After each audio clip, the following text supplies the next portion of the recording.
Stock market planner চ্যানেলে আপনাদের সকলকে স্বাগত। সাবস্ক্রাইব করে পাশে থাকা বেল আইকনটা ক্লিক করে অল সিলেক্ট করবেন, তাহলে আপলোডিং ভিডিওগুলোর সাথে সাথে আপনাদের নোটিফিকেশন পেতে সুবিধা হবে।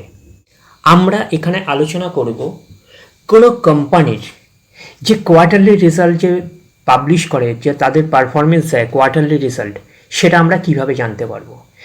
যে কোনো কোম্পানি, আপনি ইনফোসিস বলতে পারেন, টিসিএস বলতে পারেন, যে কোনো কোম্পানির আমরা আগে থেকে আমরা কিভাবে জানতে পারবো যে কোন ডেটে তাদের কোয়ার্টারলি রেজাল্ট পাবলিশ করছে, আমরা কিভাবে জানতে পারবো, সেটাই এখানে কিন্তু আলোচনার বিষয়বস্তু। তাহলে এই কোয়ার্টারলি রেজাল্টের আমরা যদি জানতে পারি যে কোন ডেটে কোন কোম্পানি পাবলিশ করছে, তাহলে আপনাদের কিন্তু বুঝতে সুবিধা হবে এবং আপনাদের পোর্টফোলিওতে যেই স্টকগুলো আছে আপনারা সেগুলো তাহলে অ্যানালিসিস করতে পারবেন, ডেটটাও জানতে পারবেন। তো এইটাই হচ্ছে এখানে মূল বিষয়বস্তু জানার। তাহলে আমাদের জানতে গেলে কোয়ার্টারলি রেজাল্ট কোনো কোম্পানির কোন ডেটে পাবলিশ হবে সেটা জানতে গেলে আপনারা সার্চ করবেন রেজাল্ট ক্যালেন্ডার বিএসসি বলে। রেজাল্ট ক্যালেন্ডার বিএসসি বলে আপনারা গুগলসে লিখবেন, লেখার পরে আপনাদের এই জিনিসটা আসবে রেজাল্ট ক্যালেন্ডার বলে। এটাকে আপনারা ক্লিক করবেন। এটাকে আপনারা ক্লিক করলে আস্তে আস্তে এখানে আপনার বিএসসি সাইডে আপনারা চলে যেতে পারবেন এবং বিএসসি সাইড থেকে দেখছেন রেজাল্ট ক্যালেন্ডার ফোর্থকামিং রেজাল্ট। এই দেখুন, এই যে অপশান আপনারা পরপর কিন্তু পাচ্ছেন। এখানে আপনারা দেখতেই পাচ্ছেন যে রেজাল্ট ডেট, কবে কোয়ার্টারলি রেজাল্টটা আউট হবে, কোয়ার্টার ওয়ানের রেজাল্টটা পরপর কিন্তু এখানে কোম্পানি দিয়ে দিয়েছে। তো এই কোম্পানিগুলোর মধ্যে আপনারা মেন হচ্ছে হাইলাইট করবেন যেটা হচ্ছে পিটিসি। এই কোম্পানিটাকে আপনারা হাইলাইট করবেন। এই কোম্পানিটা কিন্তু ফান্ডামেন্টালি ভালো নয়, এটা কিন্তু 5 তারিখে আপনার পাবলিশ হবে, রেজাল্ট পাবলিশ করবে কোয়ার্টার ওয়ান। এটাকে কিন্তু আপনারা র্যাডারে রাখবেন। এটা কিন্তু কেনার কথা বা রেকমেন্ড করছি না, এটাকে স্টাডি করবেন। কী কারণে? কেন এটার কোয়ার্টারলি রেজাল্ট আপনারা স্টাডি করবেন, তার কারণ হচ্ছে এই কোম্পানিটার বিভিন্ন ইস্যুস এসছে, সেই কারণেই বলা। তারপরে আপনারা যাবেন, আস্তে আস্তে স্ক্রল ডাউন করুন, দেখতেই পারবেন যে এই দেখুন যে বড় কোম্পানির মধ্যে যেটা আসছে সেটা হচ্ছে টিসিএস হচ্ছে আইটি সেক্টরের ক্যাপিটালাইজ অনুযায়ী 1 নাম্বার কোম্পানি। এই কোম্পানিটা রেজাল্ট আউট করবে 8ই জুলাই। এটা কিন্তু র্যাডারে রাখবেন যে টিসিএসের রেজাল্টের ওপরে কিন্তু সব আইটি সেক্টরের একটা আপনারা ওভারভিউ পেয়ে যেতে পারবেন যে আইটি সেক্টর পারফর্ম ভালো করবে কিনা। টিসিএসের রেজাল্ট আউট হওয়া মানে ইনফোসিস উইপ্রোর মোটামুটি একটা আন্দাজ পেয়ে যেতে পারবেন। এই কারণে, যেহেতু ওই কারণে হচ্ছে নাম্বার 1 কোম্পানিগুলোর পারফরমেন্সের ওপর অনেকটা কিন্তু আমরা আভাস পেয়ে যেতে পারি যে ওই সেক্টরটা কি করতে পারে না করতে পারে তাদের রেজাল্টটা। তাহলে টিসিএসটা নজরে রাখবেন, 8ই জুলাই করছে। তারপরে যেটা আসছে যে 9 তারিখে করছে ডিমার্ট। এভিনিউ সুপারমার্ট হচ্ছে 9 তারিখে করছে। এভিনিউ সুপারমার্ট ন্যাচারালি হচ্ছে স্যাটারডেতে করে তাদের রেজাল্ট আউট। এটা আপনারা দেখবেন যে এটা ন্যাচারালি স্যাটারডেই পড়বে। তো এটা মাথায় রাখবেন যে এই কোম্পানিগুলোকে আপনারা র্যাডারে রাখবেন। তারপরে আপনারা দেখবেন যে 5 পয়সা এটা একটা ব্রোকারেজ হাউস, এটাগুলো ডেভেলপ হচ্ছে কিনা, যেমন অ্যাঞ্জেল ওয়ান আস্তে আস্তে ডেভেলপ করছে। তো এই কোম্পানিটাও দেখবেন যে তাদের কোয়ার্টারলি রেজাল্ট পারফরমেন্স ভালো করছে কিনা, এটাকে কিন্তু আপনারা র্যাডারে রাখবেন। তারপরে রাখবেন হচ্ছে মাইন্ডট্রি, এটাও একটা ভালো কোম্পানি লার্সেন অ্যান্ড টুব্রোর। এটা হচ্ছে লার্সেন অ্যান্ড টুব্রো ইনফোটেকের সাথে এটা কিন্তু মার্জ হয়ে যাচ্ছে, যে এই কোম্পানিটাকেও র্যাডারে রাখবেন। 13ই জুলাই এটার রেজাল্ট আউট আছে। তারপরে LTT, Larsen and Toubro technology services, এটাও কিন্তু একটা ভালো কোম্পানি, এটাও কিন্তু লার্সেন অ্যান্ড টুব্রো গ্রুপেরই একটা কোম্পানি। এটা 15 তারিখে রেজাল্ট আউট হবে, এটাকেও কিন্তু র্যাডারে রাখবেন। তারপরে হচ্ছে এইচডিএফসি ব্যাঙ্ক, ব্যাঙ্কিং সেক্টরের সবথেকে বড় ব্যাঙ্ক, যেটাকে বলা যেতে পারে ক্যাপিটালাইজ অনুযায়ী 16 তারিখে এদের রেজাল্ট কিন্তু আউট হবে কোয়ার্টার ওয়ানের রেজাল্টটা। এইচডিএফসি ব্যাঙ্কের ওপরে নির্ভর করে ব্যাঙ্কিং সেগমেন্টের যতগুলো ব্যাঙ্ক আছে তাদের পারফরমেন্সের একটা ওভারভিউ পাওয়া যাবে যে ব্যাঙ্কিং সেক্টর তাদের পারফরমেন্স ভালো করছে কিনা। এইচডিএফসি থেকেও আইসিআইসিআই ব্যাঙ্ক, তারপরে কোটাক মাইন্ডা মোটামুটি একটা আভাস পাওয়া যাবে। ওই কারণে হচ্ছে 1 নাম্বার যারা পজিশন হোল্ড করছে যে সেক্টরে, সেই 1 নাম্বার সেক্টরের কোম্পানিগুলোর পারফরমেন্সের ওপর পরের কোম্পানিগুলোর পারফরমেন্সের একটা ভিউ পাওয়া যায়। যেমন টিসিএসের থেকে টিসিএসের রেজাল্ট থেকে হচ্ছে আইটির একটা ভিউ পাবো, যেহেতু ওটা 1 নম্বর কোম্পানি আইটির। এইচডিএফসি ব্যাঙ্কও ব্যাঙ্কিং সেক্টরের প্রাইভেট ব্যাঙ্কের মধ্যে 1 নম্বর কোম্পানি, এটারও একটা ওভারভিউ পাবো। অন্য ব্যাঙ্ক প্রাইভেট ব্যাঙ্কগুলোর একটা ওভারভিউ পাবো।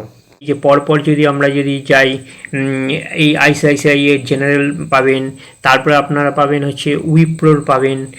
উইপ্রো হচ্ছে 20 তারিখে আপনারা পাবেন, 20 জুলাই পাবেন। এটাও কিন্তু র্যাডারে রাখবেন। 20 জুলাই এটা আইটির হচ্ছে একটা ভালো কোম্পানি, এখন 3-4 নম্বরে র্যাঙ্ক করছে এই কোম্পানিটা।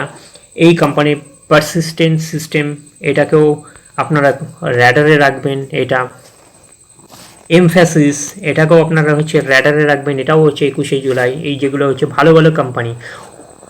অতুল লিমিটেড, এই কোম্পানিটাকেও কিন্তু আপনারা র্যাডারে রাখবেন। এগুলো কিন্তু সবই কিন্তু একটা ভালো ভালো কোম্পানির কথা বলছি, যাদের পারফরমেন্স মানে ফান্ডামেন্টালি ভালো কোম্পানি বলছি। আর যেগুলো উইক সেটাও বলে দিচ্ছি, যেমন পিটিসি, ওটাও র্যাডারে রাখবেন। উইক কোম্পানিগুলোও কিন্তু আপনারা স্টাডি করবেন, এটা কিন্তু মাথায় রাখবেন। তারপরে হচ্ছে এইচডিএফসি, এএমসি আছে। এইচডিএফসি যেটা মিউচুয়াল ফান্ডের ওপর আছে, এইচডিএফসি মিউচুয়াল ফান্ড। তারপরে আপনারা পাবেন JSW সিমেন্ট পাবেন, স্টিল পাবেন, JSW স্টিল পাবেন। এরকম অনেক বড় বড় কোম্পানি। তারপরে হচ্ছে আপনারা ব্যাঙ্কিং সেক্টরে পাবেন কিন্তু আইসিআইসিআই ব্যাঙ্ক, এটাও কিন্তু আপনারা র্যাডারে রাখবেন। হ্যাঁ, JSW স্টিলটা একটু অনেকটা ভ্যালিডিটি রয়েছে, যে এটাকে কিন্তু স্টাডি রাখবেন। যে ইনভেস্টমেন্টের জন্য অতটা পারফেক্ট নয়, আপনারা স্টাডি রাখবেন। স্টিল সেক্টরের যেহেতু গভর্নমেন্টের একটা ট্যাক্স বাড়িয়ে দিয়েছে, সেই কারণে কিন্তু এটা কিন্তু একটু র্যাডারে রাখবেন। আইসিআইসিআই ব্যাঙ্কটাকে আপনারা র্যাডারে রাখবেন। তারপরে হচ্ছে আপনারা ইনফোসিসও হচ্ছে আপনাদের 24 তারিখে, এটাও হচ্ছে 2 নম্বর কোম্পানি আইটি সেক্টরের মধ্যে, এটাকে কিন্তু আপনারা র্যাডারে রাখবেন। এরকম প্রচুর কোম্পানি পাবেন যাদের রেজাল্ট আউট। বাজাজ অটোর র্যাডারে রাখবেন, বাজাজ অটো আছে। আপনারা পরপর আরবিএল ব্যাংক আছে, আপনারা দেখতেই পাচ্ছেন। এই ব্যাংকটার কিন্তু বিভিন্ন ইস্যু এসছে, এটা কিন্তু মাথায় রাখবেন। এই ব্যাংকটাকে কিন্তু র্যাডারে রাখবেন। এটা আবারও বলছি, এটাকে কিন্তু র্যাডারে রাখবেন। ফান্ডামেন্টালি কিন্তু স্ট্রং ব্যাংক নয়, কিন্তু এটাকে কিন্তু র্যাডারে রাখবেন। এই কোম্পানিটার বিভিন্ন ইস্যু এসছে। তারপরে আপনার বাজাজ ফাইন্যান্স আছে, 27 তারিখে রেজাল্ট আউট হচ্ছে। বাজাজ ফিনসোর আছে, বাজাজ ফিনসোর হচ্ছে আউট হচ্ছে 28 তারিখে রেজাল্ট আউট হচ্ছে। এরকম পরপর নেসলে ইন্ডিয়া, একটা ভালো কোম্পানি। আবার নেসলে ইন্ডিয়া, এটা এফএমসিজি সেক্টরের একটা ভালো কোম্পানি, 28 তারিখ হচ্ছে। আবার বাজাজ ফাইন্যান্স ফিনসোর তো পরপরই বলে দিয়েছি, ওটাও একটা এনবিএফসির ভালো কোম্পানি, ওটা র্যাডারে রাখবেন। তারপরে আপনারা রাখবেন সিরি সিমেন্ট, এটা হচ্ছে সিমেন্ট সেক্টরের একটা ভালো কোম্পানি হচ্ছে সিরি সিমেন্ট, এটাকে র্যাডারে রাখবেন। টিটিকে প্রেস্টিজ, যে আপনার প্রেশার কুকার ইউজ করেন, সেটা হচ্ছে 1 নম্বর কোম্পানি হচ্ছে টিটিকে প্রেস্টিজ। এই কোম্পানিটা কিন্তু আপনারা র্যাডারে রাখবেন। এক্সাইট ইন্ডিয়া ব্যাটারি কোম্পানির নাম শুনেছেন, এটাকেও আপনারা র্যাডারে রাখবেন। এরকম পরপর কিন্তু অনেক কোম্পানি তাদের রেজাল্ট কিন্তু মানে আউট করতে চলেছে। Q1 result. ডাবর, এফএমসিজির একটা ভালো কোম্পানি, এটাও কিন্তু আপনারা র্যাডারে রাখবেন। আমারা রাজা ব্যাটারি, এটাও ব্যাটারি সেগমেন্টের একটা ভালো কোম্পানি, এটাও কিন্তু আপনারা র্যাডারে রাখবেন। যে এরকম কিন্তু অনেক কোম্পানির কিন্তু পরপর রেজাল্ট আউট হতে শুরু হয়ে গেছে। যে মেন হচ্ছে ভালো যে কোম্পানিগুলো আছে, যেগুলো হচ্ছে ফান্ডামেন্টালি স্ট্রং কোম্পানি আছে, সেই কোম্পানিগুলোর কিন্তু রেজাল্ট আউট হবে। সেগুলো কিন্তু Q1টা আপনারা র্যাডারে রাখবেন।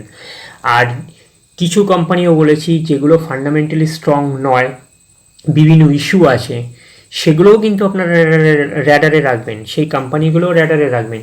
যে ফান্ডামেন্টালি স্ট্রংগুলো তো আপনারা র্যাডারে রেখে সেগুলো নিয়ে অ্যানালিসিস করবেন, এবং যেগুলো উইক কোম্পানি আছে সেটাকেও র্যাডারে রাখবেন। তাহলে আপনারা আরও অনেক কিছু শিখতে পারবেন। এই কারণে আবার কিছু কোম্পানির ইস্যু আছে, যে বিভিন্ন ইস্যু হয়েছে, লিগাল ইস্যু, যে বিভিন্ন প্রবলেম রয়েছে, তো সেই কোম্পানিগুলোকেও কিন্তু আপনারা র্যাডারে রাখবেন। তাদের প্রফিট মার্জিন কী আছে, যে সেগুলো কিন্তু লার্নিং পারপাসে, এটা কিন্তু মাথায় রাখবেন।